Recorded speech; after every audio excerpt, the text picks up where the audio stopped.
बिस्मिल्लाहिर्रहमानिर्रहीम। अस्सलाम वालेकुम स्टूडेंट्स। आज हम लोग अपना लेक्चर नंबर 7 और 8 इकट्ठा ही कर लेंगे। ST 641 का इजी सा आज आप लोगों का लेक्चर है। इसमें कोई भी डिफिकल्ट चीज़ नहीं है। इसमें से आप लोगों के कुछ थ्योरी बेस्ड क्वेश्चंस भी आएंगे और बल्कि आते ही इसमें से थ्योरी बेस्ड क्वेश्चंस हैं। इसमें आप लोगों को कोई कैलकुलेशंस वगैरह नहीं करनी पड़ती। ठीक है, हम लोग चलते हैं अपने आज के लेक्चर की तरफ। आज रैंडम एरर्स के बारे में पढ़ेंगे, हाइपोथेसिस को कैसे टेस्ट किया जाता है, नॉर्मेलिटी को कैसे चेक किया जाता है, इन चीज़ों के बारे में हम लोग पढ़ेंगे। हाइपोथेसिस टेस्टिंग पे आज का जो है वो फोकस है। हाइपोथेसिस का मतलब क्या होता है, सबसे पहले आप लोगों की ये इंपॉर्टेंट है। एक हम लोग जो एक सपोजिशन बना लेते हैं, ये जो एक्सप्लेनेशन बना लेते हैं, जिसको हम लोगों ने एक्सेप्ट करना होता है अगर कुछ फिनोमेनास और इवेंट्स को हम लोग इंटरप्रेट कर लें, और ये हमें एक गाइडेंस प्रोवाइड करती है फर्दर इन्वेस्टिगेशन की। यानी कि आप लोग एक्सप्लेनेशन बना लेते हैं उसकी, जिसकी बुनियाद पे आपने इवेंट्स और फिनोमेनास को इंटरप्रेट करना होता है, और ये एक्सप्लेनेशन आप लोगों को गाइडेंस प्रोवाइड करती है कि आप लोगों ने फर्दर इन्वेस्टिगेशन कैसे करनी है। हाइपोथेसिस एक टेंटेटिव स्टेटमेंट होती है कि दो या दो से ज्यादा जितने भी वेरिएबल्स होते हैं उनके दरमियान जो रिलेशनशिप एग्जिस्ट करता है उसको एक्सप्लेन करती है। हाइपोथेसिस को कैसे टेस्ट किया जाता है, स्टेटिस्टिकली एक एजम्पशन होती है पॉपुलेशन के मुख्तलिफ किस्म के करैक्टरिस्टिक्स के दरमियान जो करैक्टरिस्टिक्स पाए जाते हैं उनके बारे में जो एक एजम्पशन होती है उसी को हम लोग बोलते हैं हाइपोथेसिस। तो कुछ स्टैटिस्टिकल प्रोसीजर्स होते हैं हाइपोथेसिस को टेस्ट करने के लिए, लेकिन इसमें आपने नल हाइपोथेसिस को और अल्टरनेटिव हाइपोथेसिस को पहले समझना होता है, तभी आप लोग उन प्रोसीजर्स का इस्तेमाल कर सकते हैं।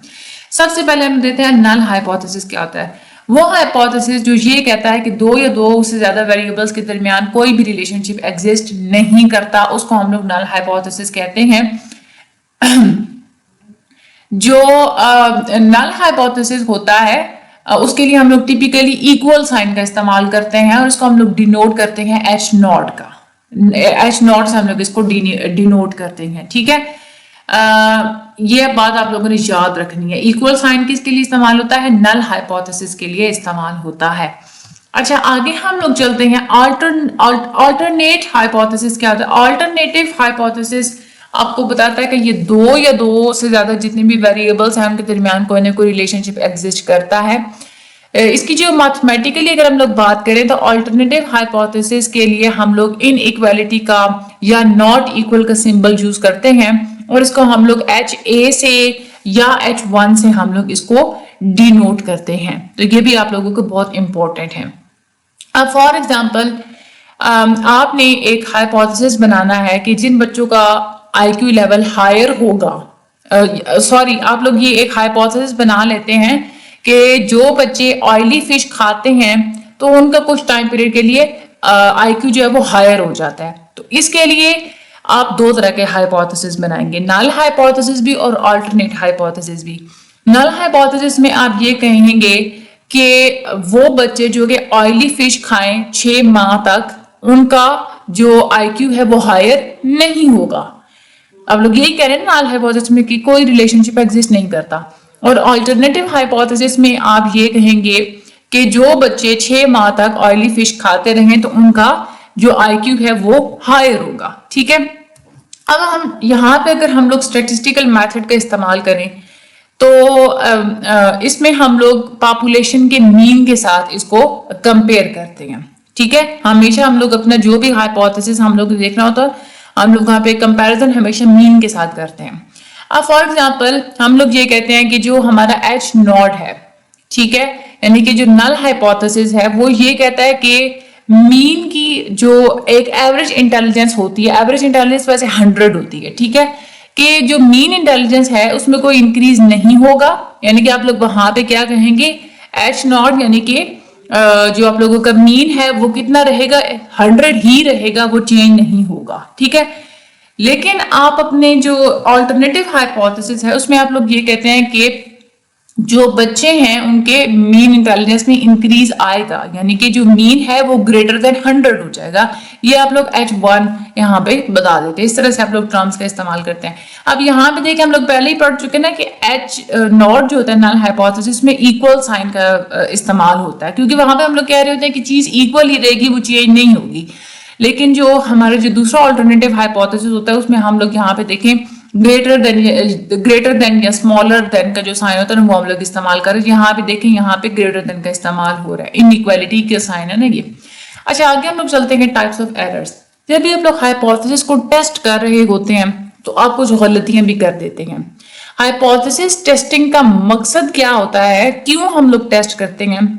इसलिए हम लोग टेस्ट करते हैं कि अपने स्टैटिस्टिकल एविडेंस की बुनियाद पे हमने नल हाइपोथेसिस को रिजेक्ट करना है या नहीं रिजेक्ट करना, इसके लिए हम लोग हाइपोथेसिस टेस्टिंग का इस्तेमाल करते हैं। ठीक है, हाइपोथेसिस टेस्टिंग को कहा जाता है कि इससे एक एरर आ सकता है जब आप लोगों का जो डिसीजन होता है नल हाइपोथेसिस के बारे में वो ठीक ना हो तो एरर आ सकता है। अच्छा, आप लोग यहाँ पे कह रहे होंगे भाई हम लोग नल हाइपोथेसिस के पीछे क्यों पड़ गए कि उसी को रिजेक्ट करना है या नहीं करना। हमेशा ऐसा ही होता है कि जब हाइपोथेसिस टेस्टिंग की जाती है उसमें नल हाइपोथेसिस पे ज्यादा जोर दिया जाता है, उस पे ज्यादा रिसर्च की जाती है। अगर वो रिजेक्ट हो गया तो ऑल्टरनेटिव को एक्सेप्ट कर लिया जाता है। ठीक है, और अगर वो रिजेक्ट नहीं होता तो फिर फर्दर आगे स्टडी वगैरह की जाती है। बेसिकली दो तरह के एरर्स हो जाते हैं हाइपोथेसिस टेस्टिंग में। होता है, एक होता है टाइप 1 एरर और दूसरा होता है टाइप 2 एरर। टाइप 1 एरर क्या होता है? टाइप 1 एरर ये होता है कि जब हमारा नल हाइपोथेसिस बिल्कुल ठीक साबित होता है, ठीक है, लेकिन फिर भी हम लोग उसको रिजेक्ट कर देते हैं। नल हाइपोथेसिस को हम लोग तब भी रिजेक्ट कर देते हैं जब डेटा से हमें ये पता चल रहा होता है, टेस्ट से हमें ये पता चल रहा होता है कि हमारा आउटकम बिल्कुल ठीक है, फिर भी हम लोग उसको रिजेक्ट कर देते हैं। तो ये होता है टाइप 1 एरर। टाइप 2 एरर वो होता है कि जहां पे आपका नल हाइपोथेसिस गलत साबित हो जाता है लेकिन फिर भी आप लोग उसको रिजेक्ट नहीं करते। ठीक है, यानी कि आप लोग इसमें आपके डेटा से टेस्ट के जो डेटा है वो ये शो कर रहा है कि आपका नल हाइपोथेसिस फॉल्स है लेकिन फिर भी आप लोग उसको रिजेक्ट नहीं कर रहे, इसको हम लोग बोलते हैं टाइप 2 एरर। ठीक है, क्योंकि आप लोग वहां पे ज्यादातर एक्सेप्टेंस की तरफ होते हैं नल हाइपोथेसिस की। यहाँ पे ये दो चीजें अगर आप लोग यहाँ पे समझ लें तो अगला कंसेप्ट आप लोगों के लिए समझना आसान हो जाएगा। अब टाइप 1 एरर को हम लोग कहते हैं, टाइप 1 एरर को error of the first kind भी कहा जाता है। ये तब होता है जब आपका जो नल हाइपोथेसिस है वो बिल्कुल ट्रू हो लेकिन फिर भी आप लोग उसको रिजेक्ट कर देते हैं। इसको हम लोग फॉल्स पॉजिटिव भी बोलते हैं। जो रेट होता है टाइप 1 एरर का वो डिपेंड करता है कि आपके टेस्ट का साइज क्या है, और इसको हम लोग ग्रीक लेटर अल्फा से डिनोट करते हैं। और इसमें आप लोग टेस्ट के सिग्निफिकेंस लेवल को भी देखते हैं। This is equals to the significance level of a test. ये आप लोगों के एमसीक्यू के लिहाज से भी इंपॉर्टेंट है और आप लोगों की वैसे भी टाइप 1 एरर और टाइप 2 एरर लॉन्ग के हिसाब से भी बहुत इंपॉर्टेंट है। आप लोगों को पूरा लॉन्ग क्वेश्चन भी दे सकते हैं कि आप लोग इनको एक्सप्लेन करें। अब टाइप 1 एरर फिक्स होता है 5% पे। ठीक है, इसका मतलब क्या होता है कि हर 100 जो आप लोगों के पास जो डेटा सेट्स होंगे या डेटा की जितनी भी वैल्यूज होंगी उसमें से हर 100 वैल्यूज में से 5 की ऐसी चांसेस हैं कि आप लोग अपने जो आप लोगों का जो नल हाइपोथेसिस है उसको आप लोग रिजेक्ट कर देंगे जब वो ट्रू भी होगा तो। ठीक है, उसके बाद आगे हम लोग चलते हैं टाइप 2 एरर की तरफ। टाइप 2 एरर को error of the second kind भी कहा जाता है। ये तब होता है जब आप लोगों का नल हाइपोथेसिस गलत साबित हो जाए लेकिन फिर भी आप लोग उसको रिजेक्ट नहीं करते। ये तब होता है जब आप लोग हाइपोथेसिस को तब भी एक्सेप्ट कर रहे होते हैं जब उसको रिजेक्ट करना चाहिए, इसलिए हम लोग इसको फॉल्स नेगेटिव भी कहते हैं या हम लोग इसको फॉल्स नेगेटिव से कंपेयर करते हैं। इसको ग्रीक लेटर बीटा के साथ डिनोट किया जाता है और ये रिलेट करता है आप लोगों की टेस्ट की पावर के साथ। टेस्ट की पावर को आप लोग देते हैं 1 माइनस बीटा की फॉर्म में आप लोग देखते हैं। ठीक है, टेस्ट पावर क्या होती है? Equals to 1 minus beta. ये आप लोगों ने बात याद रखनी है। पावर ऑफ द टेस्ट का आगे अलग से कोर ये आप लोगों के एमसीक्यूज भी अब अलग से हम लोग इसका एक टॉपिक देखेंगे। यहाँ पे आप लोग अगेन आप लोगों को थोड़ा यहाँ पे इन्होंने रिवाइज कराया हुआ है। अगर आप लोगों का नल हाइपोथेसिस ट्रू हो लेकिन फिर भी आप लोग रिजेक्ट कर देते हैं नल हाइपोथेसिस को, इसका मतलब क्या है कि आप फॉल्स डिसीजन ले रहे हैं, ये कौन सा होता है, टाइप 1 एरर होता है। ठीक है, लेकिन जब आप लोगों का नल हाइपोथेसिस फॉल्स हो, फिर भी फॉल्स हो गया और फिर आप लोग उसको रिजेक्ट भी कर रहे हैं, तो इसका मतलब क्या है कि आपका डिसीजन बिल्कुल करेक्ट है। जब आप लोगों का नल हाइपोथेसिस ट्रू हो और आप उसको जो है वो रिजेक्ट ना करें, तो इसका मतलब क्या है कि आपका डिसीजन बिल्कुल करेक्ट है। अगर आप लोगों का नल हाइपोथेसिस फॉल्स है लेकिन फिर भी आप लोग उसको रिजेक्ट ना करें, इसका मतलब क्या है कि आपका फॉल्स डिसीजन है और ये एरर आपका कौन सा है, टाइप 2 एरर है। आप टाइप 1 एरर को आप लोग कैसे रिड्यूस कर सकते हैं? टाइप 1 एरर को आप लोग ऐसे रिड्यूस कर सकते हैं कि आप अपने लेवल ऑफ कॉन्फिडेंस को बढ़ा दें। ठीक है, जो आप लोगों का लेवल ऑफ कॉन्फिडेंस को आप लोग बढ़े, क्योंकि आप लोग क्या कर रहे हैं कि यहाँ पे जब आपका नल हाइपोथेसिस ट्रू भी है, ठीक है, उसके बावजूद आप लोग अपने हाइपोथेसिस को रिजेक्ट कर रहे हैं, यानी कि अभी भी आप लोगों को कॉन्फिडेंस नहीं है अपने उस हाइपोथेसिस के ऊपर, इसलिए आप लोग क्या करें, ये जो मैं बात कर रही हूँ कि आप लोगों को कॉन्फिडेंस नहीं है, ये सिर्फ मैं इसलिए कह रही हूँ कि आपको ये जो बात है ना ये याद रहे। वैसे लेवल ऑफ कॉन्फिडेंस को अलग से फाइंड आउट किया जाता है, खैर यहाँ पे हमारा उसके साथ कोई ताल्लुक नहीं है कि कैसे फाइंड आउट किया जाता है। आगे जाते हैं, टाइप 2 एरर्स को आप लोग कैसे रिड्यूस कर सकते हैं। इसमें आपकी टेस्ट की जो कंडीशंस हैं और जो आप लोगों का एक्सेप्टेंस क्राइटेरिया है वो रिड्यूस कर सकता है आप लोगों के टाइप 2 एरर को। यानी कि टाइप 2 एरर कब होता है कि जब आप लोग गलत हाइपोथेसिस को भी एक्सेप्ट कर लेते हैं ना, तो आप अपना जो एक्सेप्टेंस का क्राइटेरिया है उसको आप लोग कम कर दें।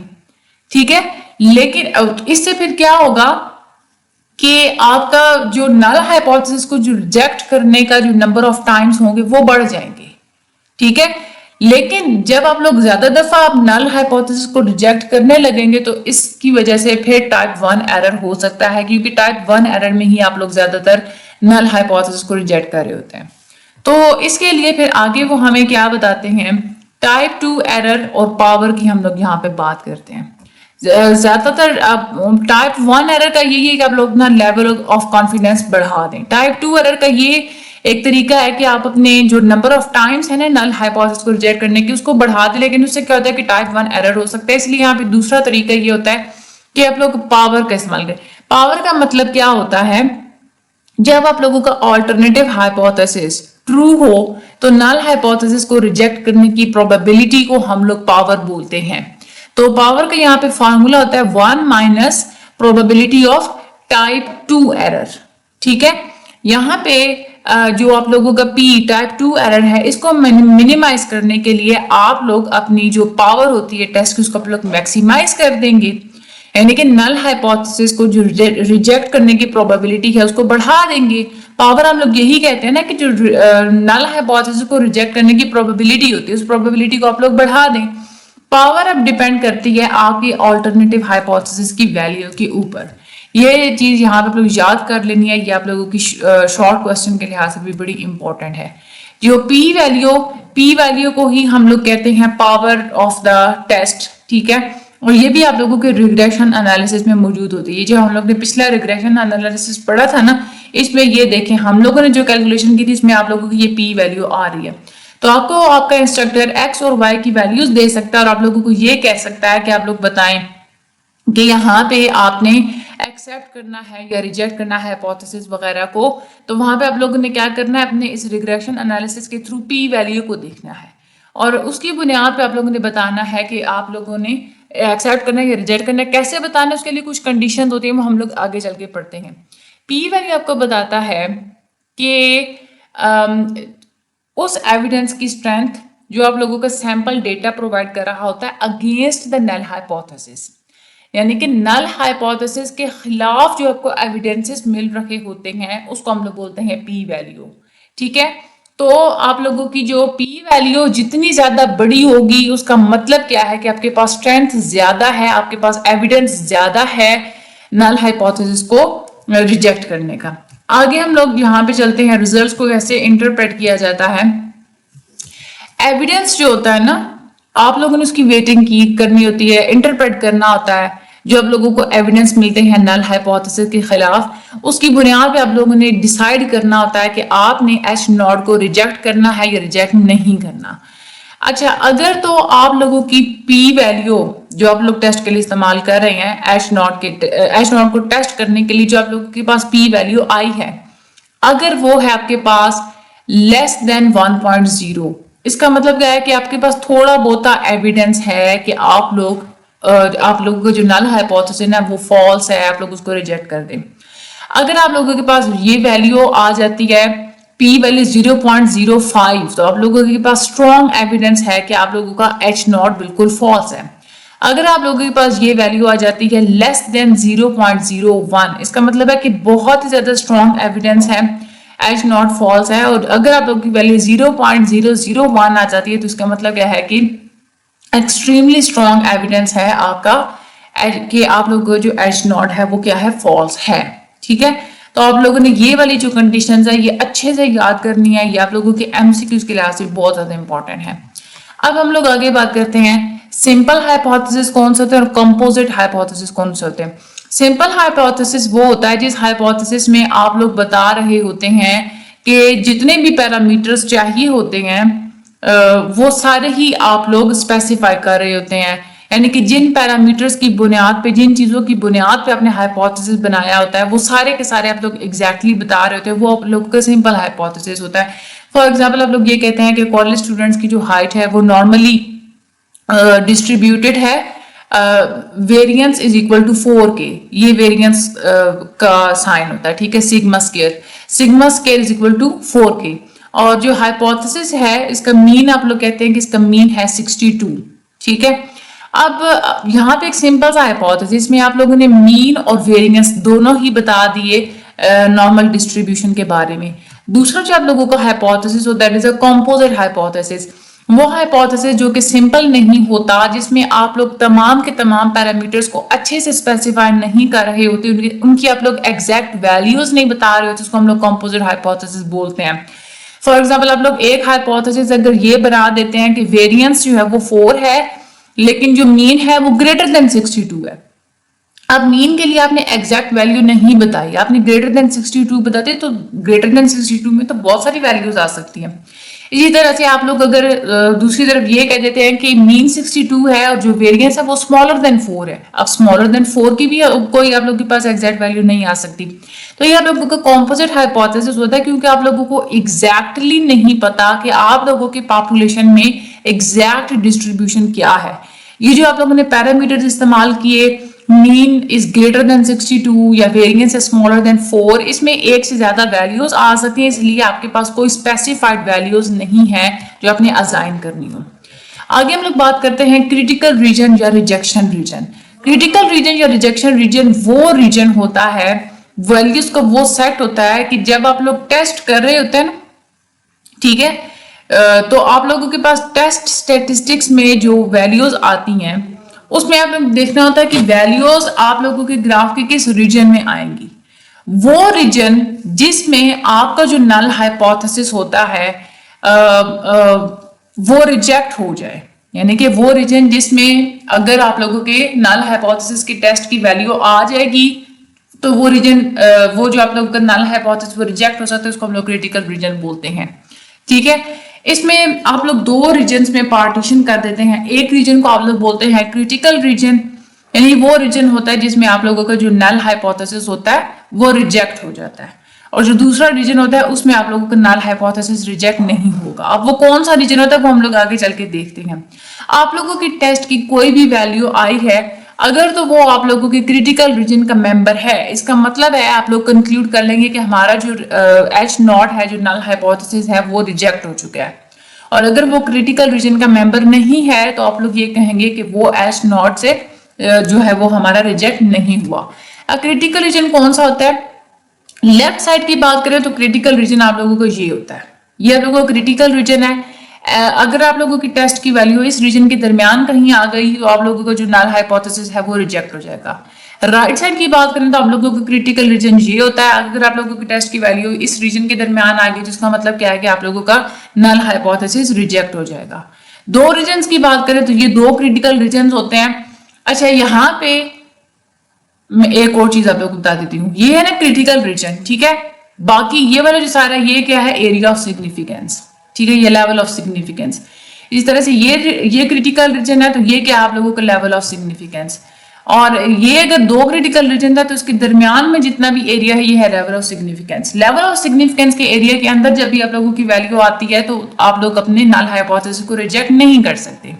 यहाँ पे उन्होंने बताया हुआ भी है, यहाँ पे वैल्यू आएगी तो इसका मतलब क्या है, आप लोग एच नॉट को रिजेक्ट कर देंगे, लेकिन यहां से लेके इस तरफ कोई भी वैल्यू आ जाती है तो आप लोग एच नॉट को रिजेक्ट नहीं करेंगे। ठीक है। अच्छा, यहाँ पे आगे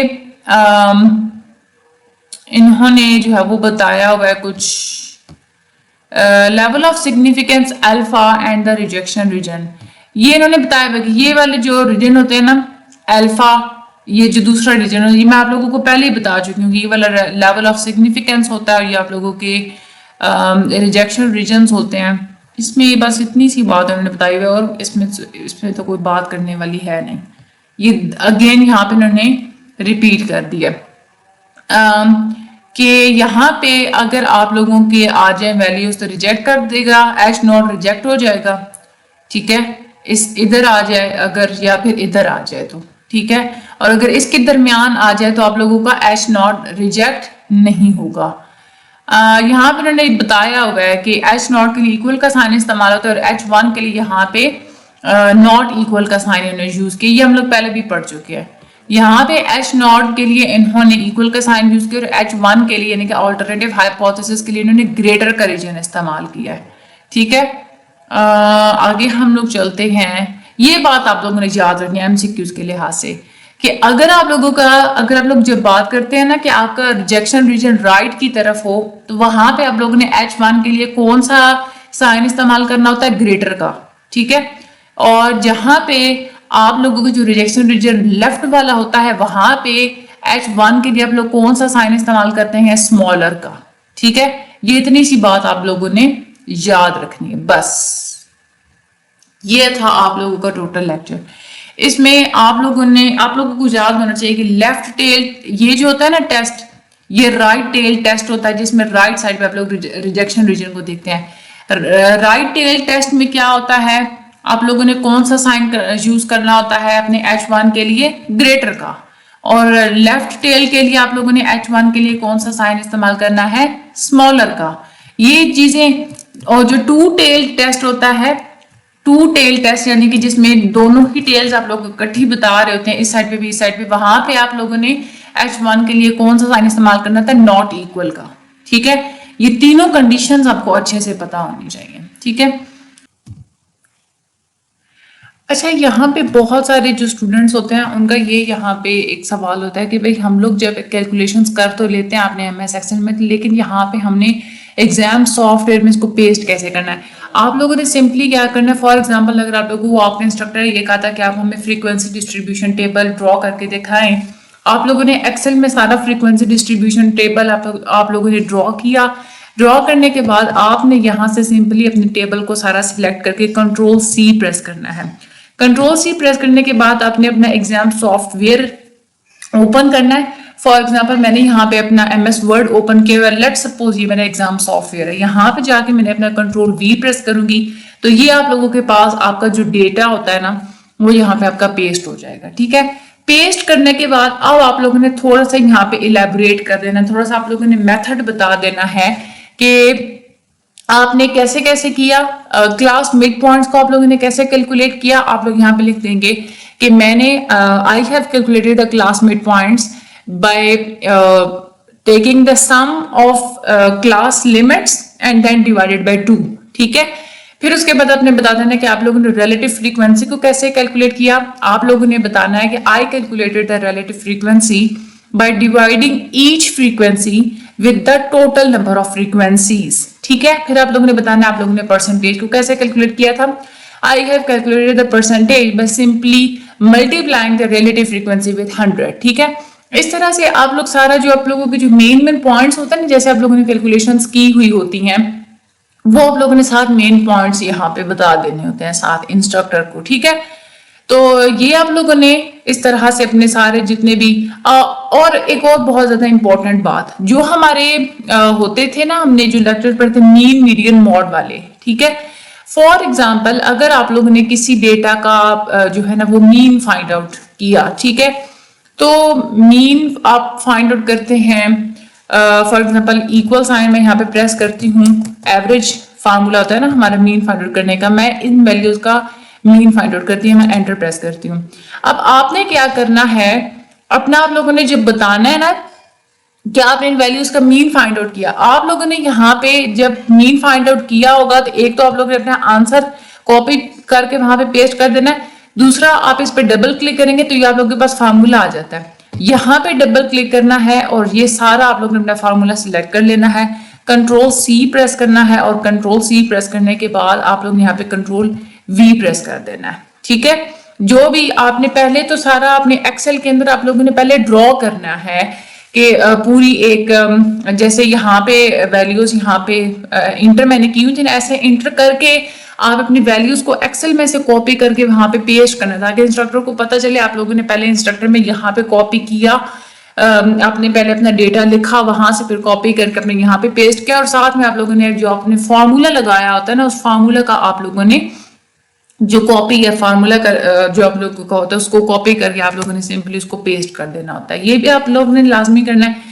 उसके अलावा अगर आप लोगों ने जो ग्राफ्स वगैरह ड्रॉ किए होते हैं, ग्राफ्स वगैरह अगर आप लोगों ने कॉपी पेस्ट करनी है तो सिंपली आपने क्या करना है, ये आप लोगों का ग्राफ है, इसके ऊपर आप जो है वो राइट क्लिक करेंगे, सॉरी यहाँ पे मैं इसको कर देती हूँ, यहाँ पे मैं राइट क्लिक करती हूँ, यहाँ पे साइड पे आपने करना है, सिर्फ इस पूरी टोटल ग्राफ के ऊपर नहीं करना है, ये जो ग्राफ का ब्लॉक होता है ना जिस ब्लॉक के अंदर ग्राफ बना होता है इस पे आप राइट क्लिक करेंगे तो ये आप लोगों के पास ऑप्शन होता है कॉपी का, ये है आप लोगों के पास कॉपी का ऑप्शन, यहाँ पे आप कॉपी करेंगे, यहाँ पे MS वर्ड में आप जाके यहाँ पे सिंपली कंट्रोल V प्रेस करेंगे तो आपका पूरे का पूरा जो ग्राफ है यहाँ पे पेस्ट हो जाएगा आप लोगों के फाइल के अंदर। तो अगर आप ग्राफ वाला को क्वेश्चन आता है तो आप लोगों ने उसके लिए भी क्या करना है, सबसे पहले तो आप लोगों ने अपने डेटा का टेबल बनाना है, जैसे मैंने यहाँ पे टेबल बनाया हुआ था, टेबल बना के टेबल को पहले कॉपी करना है, पेस्ट करना है, फिर उसके बाद आप लोगों ने ग्राफ को यहाँ से कॉपी करके फिर आप लोगों ने पेस्ट कर देना है, ठीक है। तो ये बहुत ही आसान होता है, इसमें कोई भी डिफिकल्ट चीज नहीं होती, ठीक है। और एक्सेल आप लोगों को यूज करने की इजाजत होती है तो जाहिर सी बात है अपना सारा काम करना ही एक्सेल पे होता है। ये था हमारा STS 641 का मिड पार्ट, इंशाल्लाह जो हमारा फाइनल पार्ट होगा, फाइनल जो पोर्शन होगा उसमें इंशाल्लाह हम लोग मुलाकात करेंगे। हमारे चैनल के साथ ही रहिएगा, सब्सक्राइब लाजमी कर दीजिएगा और क्विज़ वीडियोस को लाजमी देख के जाया करें, क्विज़ वीडियो से आप लोगों को बहुत ज़्यादा फायदा होता है, ये मैं आप लोगों को बार बार बताती रहती हूँ, ठीक है। उसमें से आप लोगों के आधे से ज़्यादा कंसेप्ट तो वहीं क्लियर हो जाते हैं, आप लोगों के MCQs किस तरह से आएंगे वो भी आप लोगों को पता चल जाता है और ज़्यादा सारे MCQs आप लोगों के क्विज़ वीडियोज़ में से रिपीट भी हो रहे होते हैं, ठीक है। चैनल को सब्सक्राइब कर दीजिएगा, वीडियो को शेयर लाजमी कर दीजिएगा ताकि हर जैसे ही कोई वीडियो आती है नई तो आप लोगों को नोटिफिकेशंस मिलते रहें। बाकी अपने बहुत सारा